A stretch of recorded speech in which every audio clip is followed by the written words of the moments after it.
নমস্কাৰ। ভাৰত ৰত্ন সুধাকণ্ঠ ডক্টৰ ভূপেন হাজৰিকাদেৱৰ চতুৰ্থ মৃত্যুবাৰ্ষিকীৰ এই অনুষ্ঠানত বোকাখাট সমজিলা প্ৰশাসনৰ দ্বাৰা আয়োজিত এই অনুষ্ঠানত আমাৰ মাজত উপস্থিত সমজিলা আয়ুক্ত শিৱানী জাংগাল ডাঙৰীয়ানী, ADC সুজাতা গগৈ, সমন্বিত ZPC চেয়াৰমেন, AP চেয়াৰমেন আৰু অন্যান্য বিশিষ্ট ব্যক্তিসকল, মোৰ সন্মুখত উপস্থিত থকা ভাৰতীয় জনতা পাৰ্টি, অসম গণ পৰিষদ, সন্মিলিত গণশক্তি অসমৰ নেতৃস্থানীয় ব্যক্তিসকল, শ্ৰদ্ধাৰ শিক্ষক শিক্ষয়িত্ৰী, ছাত্ৰ ছাত্ৰী, নিমন্ত্ৰিত বিশিষ্ট ব্যক্তি, মই সকলোকে আন্তৰিক সম্ভাষণ জনাইছোঁ। সুধাকণ্ঠৰ গীত আমাৰ বোকাখাটৰ শিল্পীসকলে খুব সুন্দৰভাৱে পৰিৱেশন কৰিলে। তেখেতৰ এই মৃত্যু তিথিত আমি ডক্টৰ হাজৰিকাদেৱলৈ গভীৰ শ্ৰদ্ধাঞ্জলি জনাইছোঁ। ভূপেন হাজৰিকাদেৱ আমাৰ বাবে কেৱল এটি নাম নহয়, এজন ব্যক্তি নহয়, ভূপেন হাজৰিকা এটি প্ৰতিষ্ঠান নহয়, সকলোৰে উৰ্ধত ভূপেন হাজৰিকা এক বিশ্বজনীন সত্তা, এগৰাকী বিশ্ব মানৱ। বেছিকে কেলে দিয়া আছে, বেছিকে বঢ়াই দিছে, বঢ়াইছে কেলে বেছি? কি কৰা এইবিলাক?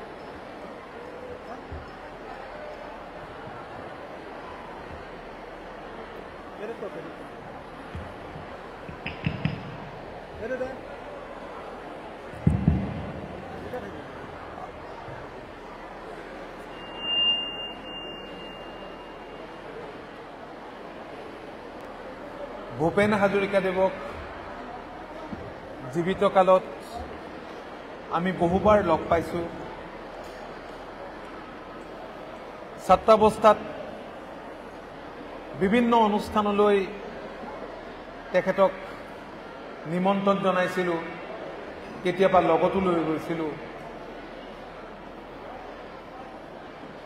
আৰু সেই সময়ত ঘটা কেতবোৰ সৰু সৰু ঘটনা আমাৰ এতিয়াও স্মৃতিৰ পটত জল পট হৈ আছে। আমনি কৰিলে অলপ বেয়া পায়, কেতিয়াবা তেখেতে খং খায়।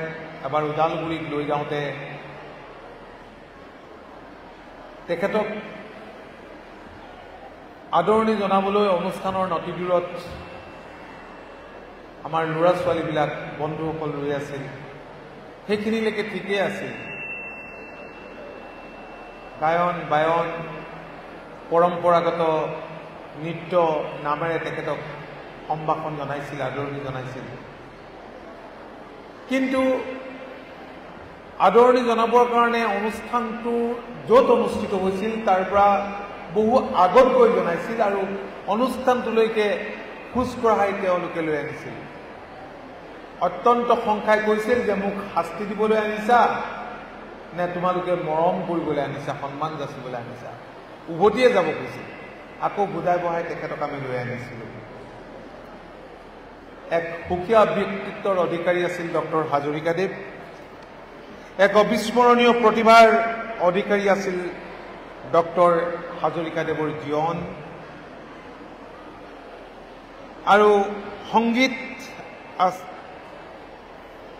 লাখ লাখ মানুহৰ অনুপ্ৰেৰণাৰ উৎস আছিল তেখেতৰ সংগীত।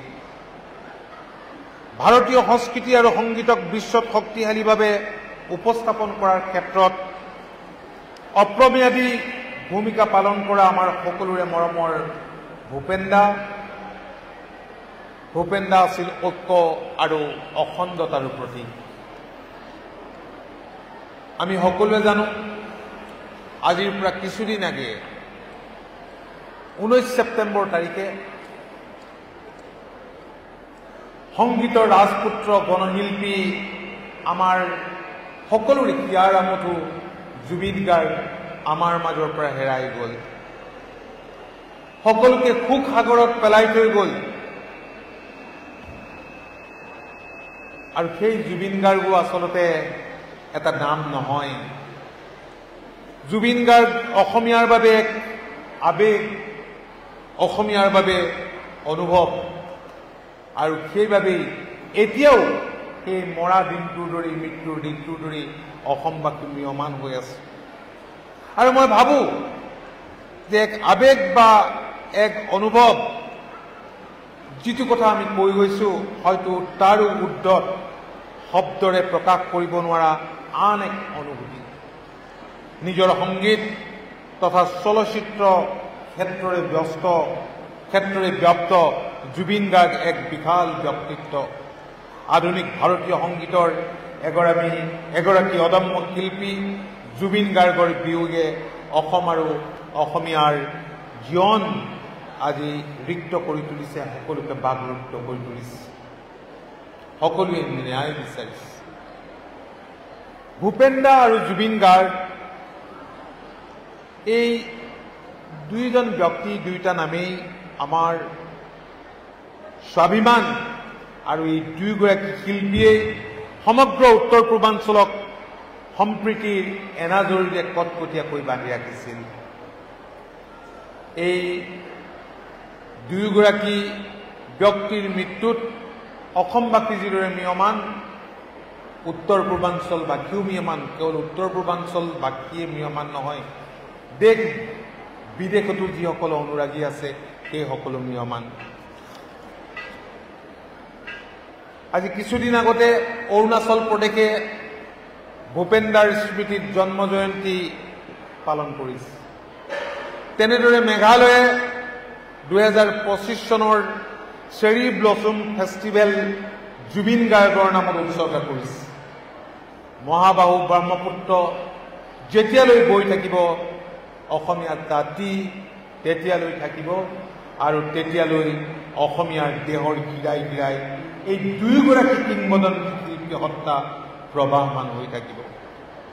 আমাৰ মৰমৰ শ্ৰদ্ধাৰ ভূপেন দাৰ চতুৰ্দশ মৃত্যুবাৰ্ষিকীৰ এই পবিত্ৰ মুহূৰ্তত আমি এই দুয়োগৰাকী সৰস্বতী পুত্ৰ বিশ্বমানৱক আমি শ্ৰদ্ধাঞ্জলি নিবেদন কৰিছোঁ। 8 ছেপ্টেম্বৰ ডক্টৰ ভূপেন হাজৰিকাদেৱৰ জন্মদিন। ভাৰতৰত্ন সুধাকন্ত ডক্টৰ ভূপেন হাজৰিকাদেৱৰ জন্মতিথি।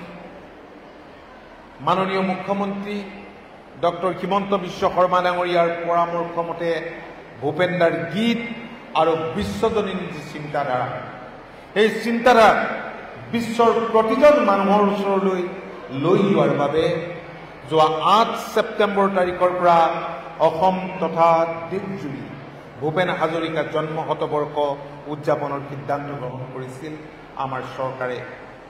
গুৱাহাটীত অনুষ্ঠিত এইগৰাকী বিশ্ববন্দিত পুৰুষৰ বছৰজোৰা জন্ম শতবাৰ্ষিকীৰ শুভাৰম্ভণি অনুষ্ঠানত উপস্থিত আছিল দেশৰ সন্মানীয় প্ৰধানমন্ত্ৰী নৰেন্দ্ৰ মোদী ডাঙৰীয়া। আৰু এই অনুষ্ঠানতে সুধাকণ্ঠৰ প্ৰতি শ্ৰদ্ধাৰ্ঘ্য নিবেদি মাননীয় প্ৰধানমন্ত্ৰী ডাঙৰীয়াই মুকলি কৰিছিল ভাৰতীয় ৰিজাৰ্ভ বেংকে জাৰি কৰা ডক্টৰ ভূপেন হাজৰিকা স্মাৰক 100 টকীয়া মুদ্ৰা। আমাৰ জাতিটোৰ বাবে ইয়াতকৈ আৰু গৌৰৱৰ কথা, আনন্দৰ কথা বাৰু কি হ'ব পাৰে। আনহাতে সুধাকণ্ঠৰ প্ৰতি অসমবাসীৰ অতুলনীয় শ্ৰদ্ধাৰ চিনস্বৰূপে ইতিমধ্যে অসম বিধানসভায়ো ডিব্ৰুগড় বিমানবন্দৰৰ নাম ভাৰতৰত্ন ভূপেন হাজৰিকা বিমানবন্দৰ ডিব্ৰুগড় হিচাপে নামাকৰণ কৰিবলৈ কেন্দ্ৰীয় চৰকাৰক অনুৰোধ জনাই এক বিশেষ প্ৰস্তাৱ ইতিমধ্যে গ্ৰহণ কৰিছে। সুধাকন্ত ভূপেন হাজৰিকা আছিল এগৰাকী নিভাজ অসমীয়া, একে সময়তে তেওঁ আছিল নিভাজ ভাৰতীয়। জ্যোতিপ্ৰসাদ আগৰৱালা, বিষ্ণুপ্ৰসাদ ৰাভাৰ দৰে ভাৰতীয় হৈও তেওঁৰ চেতনাত আছিল গভীৰ অসম প্ৰেম। ডক্টৰ ভূপেন হাজৰিকা আমাৰ সকলো প্ৰজন্মৰ বাবে মৰমৰ ভূপেন্দা আৰু ভূপেন্দাৰ অবিনাশী গীতত কথাত চিন্তাত আছিল ইতিবাচক ভৱিষ্যতৰ চেতনা আৰু সেইবাবে তেখেতৰ জনপ্ৰিয়তাই দেশ কালৰ সীমা অতিক্ৰমি এক নতুন পৰিধিলৈ গতি কৰিবলৈ সক্ষম হৈছিল এক অনন্য মানৱীয় স্বপ্নক বুকুত বান্ধি জীৱন কটোৱা যাযাবৰী ভূপেন হাজৰিকাই উত্তৰ পুৰুষৰ বাবে যি মানৱতাৰ বীজ ৰোপণ কৰি গ'ল সেই বীজে আমাৰ জাতীয় জীৱনক যেনেধৰণে সমৃদ্ধ কৰিলে সেয়া সঁচাকৈ তুলনাবিহীন ঐতিহাসিক অসম আন্দোলনৰ সময়ত ভাতৃঘাতী ষড়যন্ত্ৰত আন্দোলনকাৰীৰ ওপৰত চলা চৰকাৰী নিপীড়নত অতিষ্ঠ হৈ ভূপেন্দাই ভগ্ন হৃদয়েৰে গাইছিল জুয়ে পুৰা তিৰাশীৰ নিৰ্বাচনী বছৰ মোৰ ভাইটি নোহোৱা হ'ল নেপালো খবৰ তই জাননে খবৰ অসম আন্দোলনত অংশগ্ৰহণ কৰা প্ৰতিগৰাকী আন্দোলনকাৰীক উৎসাহ যোগাবলৈ তেখেতে গাইছিল আহ আহ ওলাই আহ সজাগ জনতা আহ আহ ওলাই আহ পোহৰ আনোতা ৰামৰে দেশতে থকা ৰাৱণ বধুতে যাই যদি যাওঁ জীৱনটো যাওঁ এইবোৰ গালে অসম আন্দোলনৰ সেই সময়ৰ কথা আমাৰ মনলৈ আহে গা জিকাৰ খাই উঠে স্বাধিকাৰৰ বাবে নিজৰ অস্তিত্বক সাব্যস্ত কৰাৰ বাবে অসমীয়া সত্তাক উজ্জীৱিত কৰি তুলিব পৰা এনে উদাহৰণ কেইগৰাকী অসমীয়াৰ বাৰু আছে এটা যুগৰ স্ৰষ্টা এইগৰাকী কিংবদন্তি অসমীয়া পুৰুষৰ গীতত কথাত চিন্তাৰ কোহে কোহে সোমাই আছে মানৱীয় প্ৰমূল্যবোধ মানৱতাৰ শ্ৰেষ্ঠ প্ৰতিভূ এইগৰাকী কালজয়ী শিল্পীৰ চেতনাত প্ৰতিধ্বনিত হৈ আহিছে সামাজিক বৈষম্য অন্যায় অবিচাৰৰ বিৰুদ্ধে আপোচহীন কণ্ঠ 20 শতিকাৰ শ্ৰেষ্ঠতম অসমীয়া ভূপেন্দাৰ সৃষ্টিত চহা সমাজখনৰ পৰা আৰম্ভ কৰি সকলো জাতি জনজাতি ধৰ্ম পুৰুষ নাৰীৰ সকলোৰে মনৰ বতৰা প্ৰকাশ পাইছিল বিভিন্ন ৰাষ্ট্ৰীয় আন্তঃৰাষ্ট্ৰীয় সন্মান বঁটা স্বীকৃতিৰে বিভূষিত ডক্টৰ ভূপেন হাজৰিকাৰ বৰ্ণাঢ্য জীৱন যাত্ৰাত এই অলংকাৰবোৰ কিন্তু নিমিত্ত মাত্ৰ অসম সাহিত্য সভাৰ 59তম অধিৱেশনৰ সভাপতি অসম ৰত্ন সংগীত নাটক অকাডেমী বঁটা দাদা চাহেব ফাল্কে বঁটা ভাৰত চৰকাৰৰ appellate body of central board of film চেঞ্চাৰ্ছ অধ্যক্ষ জুৰি of the national film awards সংগীত নাটক অকাডেমীৰ অধ্যক্ষ ভাৰত ৰত্ন আদিৰ দৰে অগণিত বঁটা বা সন্মানে ডক্টৰ ভূপেন হাজৰিকা দেৱৰ কিন্তু গুৰুত্ব বহোৱা নাছিল গুৰুত্ব পাইছিল এই বঁটা বা এই পদসমূহ 2000 চনত ডক্টৰ ভূপেন হাজৰিকা দেৱে সংগীত নাটক অকাডেমীৰ অধ্যক্ষ হিচাপে কাৰ্যনিৰ্বাহ কৰি থকাৰ সময়তে তেখেতৰ আশাসুদীয়া প্ৰচেষ্টাত অসমৰ সত্ৰীয়া নৃত্যই ভাৰতৰ 8টা শাস্ত্ৰীয় নৃত্যশৈলীৰ অন্যতম হিচাপে স্বীকৃতি লাভ কৰে আৰু এই স্বীকৃতিৰ ফলত গুৰু দুজনাৰ অমৰ সৃষ্টি সত্ৰীয়া নৃত্যক ব্যাকৰণিক ব্যৱস্থাৰ আওতালৈ অনাত সহায়ক হ'ল আৰু ফলশ্ৰুতিত আজি অসমীয়া সাংস্কৃতিক চেতনাৰ অন্যতম সম্পদ সত্ৰীয়া নৃত্যই দেশৰ পৰিধি অতিক্ৰমি বিদেশতো সমাদৰ লাভ কৰিবলৈ সক্ষম হৈছে গুৰু দুজনাৰ লগতে অসমীয়া জাতি সত্তালৈ ডক্টৰ ভূপেন হাজৰিকাদেৱৰ এয়া অমূল্য শ্ৰদ্ধাঞ্জলি ডক্টৰ ভূপেন হাজৰিকাই অসমীয়া জাতিক বিশ্বৰ বুকুত জিলিকি উঠাটো বিচাৰিছিল আৰু সেইবাবেই তেওঁ কৈছিল অসমীয়াই যদি বিশ্বৰ শৰীৰত পংগু অংগ হৈ থাকে সেয়া বিশ্ব সমাজে কেনেদৰে গ্ৰহণ কৰিব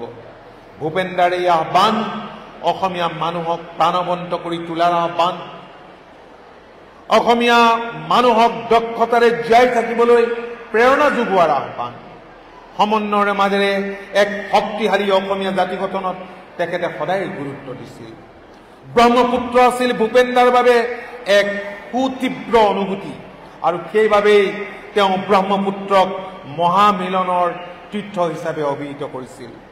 গীতৰ মাজেৰে মানৱতাবোধ, ভাতৃত্ববোধ আৰু মহামিলনৰ যি আদৰ্শ ভূপেন দাই কৈ গৈছে, সেই আদৰ্শক আগত লৈ অসমীয়া জাতিয়ে আগুৱাই যাবলৈ সদায় যুগে যুগে প্ৰেৰণা লাভ কৰিব। গীতৰ মাজেৰে, কথাৰ মাজেৰে প্ৰকাশ পোৱা মূল্যবোধৰ এনে দৰ্শন সঁচাকৈ বিৰল। নিজ হাতে শ্ৰম কৰি নিজক বচোৱাত সৰ্বাধিক গুৰুত্ব আৰোপ কৰিছিল ভূপেন দাই। ভূপেন দা আছিল সাম্য মৈত্ৰীৰ প্ৰতীক। জাতি ধৰ্মৰ কোনো ভেদাভেদ নথকা এখন নতুন অসম, এখন নতুন ভাৰত গঢ়াৰ তেখেতে পোষকতা কৰিছিল। গুৱাহাটী বিশ্ববিদ্যালয়ৰ প্ৰসংগত তেওঁ গুৱাহাটী বিশ্ববিদ্যালয়ৰো অধ্যাপক আছিল, অধ্যাপনা কৰিছিল। গুৱাহাটী বিশ্ববিদ্যালয়ৰ প্ৰসংগত বিজ্ঞানৰ জোৱাৰেৰে লুইতৰ পাৰ জিলিকাব বিচাৰিছিল। তেওঁ গাইছিল, অগ্নিযুগৰ ফিৰিঙতি মই নতুন অসম গঢ়িম, সৰ্বহাৰাৰ সৰ্বস্ব পুনৰ ফিৰাই আনিম, নতুন অসম গঢ়িম, ভেদাভেদৰ প্ৰাচীৰ ভাঙি সাম্যৰ সৰগ ৰচিম, নতুন ভাৰত গঢ়িম। শ্ৰদ্ধেয় সুধীবৃন্দ, সন্ধ্যাও হৈ আহিছে। আচলতে যোৰহাটত আগবেলা মই গৈছিলোঁ, তাতো ভূপেন হাজৰিকাদেৱৰ মৃত্যু তিথি খুব ভাল ধৰণেৰে, খুব ডাঙৰকৈ পালন কৰিছিল। আৰু সেইবাবে মই সমজিলা আয়ুক্তক ক'লোঁ যে পিছবেলা যদি হয় ময়ো থাকিম, সকলোৰে লগত একেলগে থাকি এই দিনটো মোৰ মানুহখিনিৰ লগত, মোৰ সমষ্টিৰ মানুহখিনিৰ লগত, মোৰ নিজৰ মানুহখিনিৰ লগত একেলগে থাকি উদযাপন কৰিবলৈ পালে ভাল লাগিব, শ্ৰদ্ধা জনাবলৈ পালে ভাল লাগিব। সেইকাৰণে অলপ পলম হ'ল, তাৰ বাবে দুখিত। তথাপি আপোনালোকক লগ পালোঁ, ভাল লাগিল। শ্ৰদ্ধেয় সুধীবৃন্দ, হিমালয় সদৃশ ব্যক্তিত্বৰ অধিকাৰী ভূপেন দাৰ সম্পৰ্কত আলোচনাৰ কোনো শেষ নাই। আমি বহুত ঘণ্টা ঘণ্টা, দিন দিন ধৰি আলোচনা কৰিলেও ইয়াৰ অন্ত নাই। ভূপেন দাৰ মৃত্যুৱে অৱশ্যে যথেষ্ট বয়সত মৃত্যু হৈছিল। অকাল বিয়োগ বুলি আমি ক'ব নোৱাৰোঁ। যিদৰে 52 বছৰ বয়সত আমি জুবিন গাৰ্গক হেৰুৱাবলগীয়া হ'ল, যিদৰে দীপক শৰ্মাক, এগৰাকী প্ৰখ্যাত বাঁহীবাদকক আমি হেৰুৱাবলগীয়া হ'ল কম দিনতে। অনাতাঁৰ শিল্পী সৈয়দ ছাদুল্লাক আমি কেইদিনমানৰ আগতে হেৰুৱাবলগীয়া হ'ল। ভূপেন দা যথেষ্ট বয়সত মৃত্যু হৈছিল। তথাপিও আমি আশা ৰাখিছিলোঁ যে ভূপেন দা আৰু দীঘলীয়া দিন জীয়াই থাকি অসমবাসী, অসমৰ কাৰণে, অসমৰ হিতাৰ্থে আৰু বহু কিবা কিবি কৰি যাব। কিন্তু নিয়তিৰ পৰিহাস, তেখেত হেৰাই গ'ল। হেৰাই যোৱাৰ পিছত অগণিত জনতাৰ, হাজাৰ হাজাৰ জনতা বিভিন্ন ঠাইৰ পৰা আহি জৰ্জ খেলপথাৰ ভৰি পৰিছিল। জৰ্জ খেলপথাৰত তেখেতৰ মৃতদেহ ৰাখিছিল, 2 দিন ধৰি ৰাখিছিল। আমি সকলো গৈছিলোঁ, অন্ত্যেষ্টিক্ৰিয়াটো অংশ লৈছিলোঁ। আৰু সেই অন্ত্যেষ্টিক্ৰিয়াৰ দিনা মোৰ এতিয়াও মনত আছে, পলমকৈ জুবিন গাৰ্গ গৈ ওলাইছিল। মানুহৰ ভিৰত জুবিন গাৰ্গে কি কৰিছিল, তাত বেৰিকেড আছিল, বেৰিকেড পাৰ কৰি সোমাইছিল, চকুৰ আগেদি গৈছিল। আজি জুবিন গাৰ্গো আমাৰ পৰা তেনেকৈ নোহোৱা হৈ গ'ল। জুবিন গাৰ্গৰ অন্ত্যেষ্টিক্ৰিয়াকে ধৰি জুবিন গাৰ্গক অসমৰ ৰাইজে একেদৰেই শ্ৰদ্ধাঞ্জলি জনালে। কেৱল অসমতেই নহয়, দেশ বিদেশত জুবিন গাৰ্গক শ্ৰদ্ধাঞ্জলি জনোৱা হ'ল। এই দিনবোৰ আমি কেতিয়াও আমি পাহৰিব নোৱাৰিম। অসমবাসীৰ হৃদয়ত এই দুয়োগৰাকী মহান শিল্পীয়ে স্থান দখল কৰি লৈছে। যুগে যুগে এই দুয়োগৰাকী ব্যক্তি বন্দিত হৈ ৰ'ব। হিমালয় সদৃশ ব্যক্তিত্বৰ অধিকাৰী ভূপেন দাৰ সম্পৰ্কত মই কৈয়ে গৈছোঁ যে আলোচনা কৰি শেষ কৰিব আমি নোৱাৰিম। ভূপেন দা জীয়াই আছে আমাৰ হৃদয়ৰ কোঁহে কোঁহে, দেহৰ শিৰাই শিৰাই। ভাৰত ৰত্ন ভূপেন হাজৰিকাদেৱৰ এই চতুৰ্দশ মৃত্যুবাৰ্ষিকীৰ পবিত্ৰ মুহূৰ্তত এইগৰাকী ক্ষণজন্মা পুৰুষলৈ আমি সকলোৱে পুনৰ সশ্ৰদ্ধ প্ৰণিপাত জনাইছোঁ। মই দীঘলীয়া নকৰোঁ, সকলোকে আজি এইখনত তেখেতক শ্ৰদ্ধা জনাবলৈ উপস্থিত হোৱাৰ বাবে মই সকলোকে বহুত বহুত দল সংগঠনৰ প্ৰতিনিধি, শিক্ষক শিক্ষয়িত্ৰী, ছাত্ৰ ছাত্ৰী, নাগৰিক সমাজ, প্ৰশাসনৰ বিষয়া কৰ্মচাৰী, পুলিচ প্ৰশাসনৰ বিষয়া কৰ্মচাৰী, কেওটা ৰাজনৈতিক দলৰ নেতৃস্থানীয় ব্যক্তিকে ধৰি মই পঞ্চায়তৰ প্ৰতিনিধি দেখিছোঁ, পৌৰসভাৰ প্ৰতিনিধি দেখিছোঁ, পৌৰসভাৰ সভাপতি, ৱাৰ্ড মেম্বাৰ, সকলো পঞ্চায়তৰ সকলোকে দেখিছোঁ। খুবেই ভাল লাগিছে। শিল্পীসকল আছে। সচৰাচৰ যিবিলাক ব্যক্তি এনেবোৰ ফাংচনত, অন্যান্য ফাংচনত দেখা পোৱা নাযায়, তেনেবোৰ বহু ব্যক্তিক আজিৰ এই ফাংচনত দেখি মই অত্যন্ত আনন্দিত হৈছোঁ। এয়া হৈছে ভূপেনদাৰ প্ৰতি থকা মৰম, ভূপেনদাৰ প্ৰতি থকা ভালপোৱা, ভূপেনদাৰ প্ৰতি থকা শ্ৰদ্ধা, আৰু সেইবাবেই এনে সুন্দৰ অনুষ্ঠান এটা ইয়াত সম্ভৱ হৈ উঠিল।